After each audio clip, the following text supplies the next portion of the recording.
ᱱᱚᱣᱟ ᱫᱚ ᱫᱚᱠᱟᱱ ᱵᱟᱡᱟर को बैसाव का यात्रा टंडी रे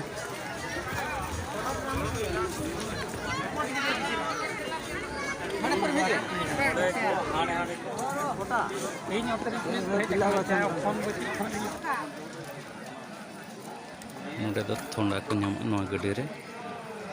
जहाँ पे जुदी न्यूज चैनल बोलो थोंडा दा कम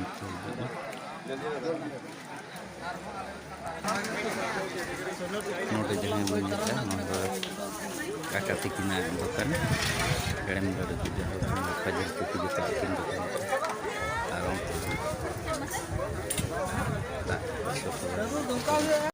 तो रघु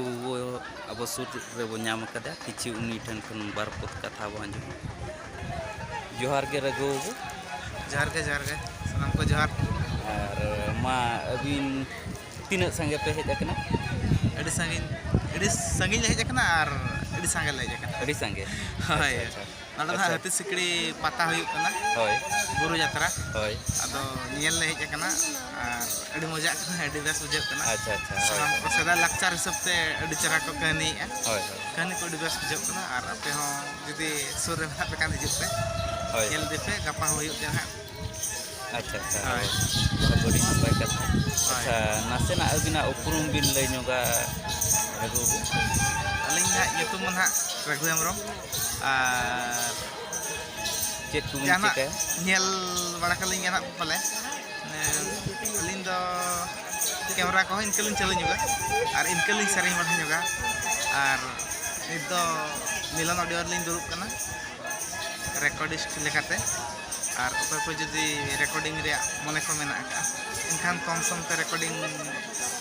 ᱠᱟᱛᱮ ᱵᱚᱱ ᱠᱚᱱᱴᱮᱱᱴ ᱵᱚ ᱫᱚᱦᱚᱭᱟ ᱤᱭᱩᱴᱩᱵᱽ ᱨᱮ ᱚᱱᱟ ᱡᱚᱛᱚ ᱦᱚᱲ ᱜᱮᱵᱚᱱ ᱪᱟᱦᱟᱣᱟ ᱢᱮᱱᱛᱮ ᱟᱹᱞᱤᱧᱟᱜ ᱟᱥᱟ ᱪᱤᱠᱟᱹᱛᱮ ᱱᱤᱛᱚᱜ ᱢᱟ ᱪᱮᱫ ᱞᱤᱧ ᱢᱮᱱᱟ ᱯᱩᱨᱟᱹ ᱠᱚᱢᱯᱤᱴᱤᱥᱚᱱ ᱡᱩᱜᱽ ᱥᱟᱱᱟᱢ ᱠᱚᱜᱮ ᱡᱚᱛᱚ ᱦᱚᱲ ᱜᱮᱵᱚᱱ ᱱᱚᱣᱟ ᱠᱚᱢᱯᱤᱴᱤᱥᱚᱱ ᱨᱮᱵᱚᱱ ᱟᱬᱜᱚᱱᱟ ᱟᱹᱞᱤᱧᱟᱜ ᱢᱮᱱ अड़ी नपाय कथा ᱦᱳᱭ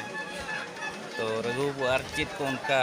मेंशन आकाद बिना अबिन पस्ता खन किछि अलिंग पटा खन मा और ठीक बड़ा गया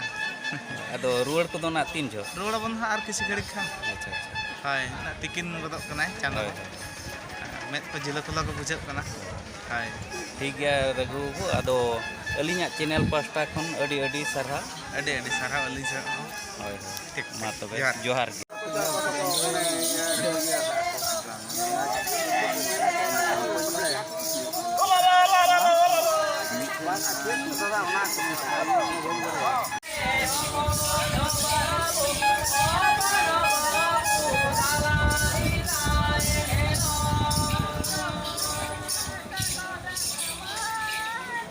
सादो चले को चलाए ना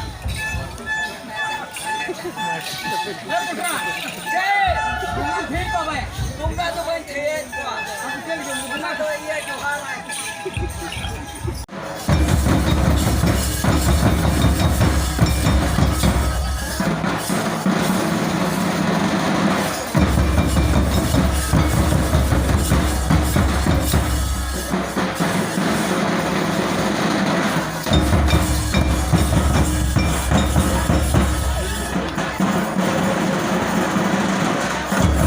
Sibur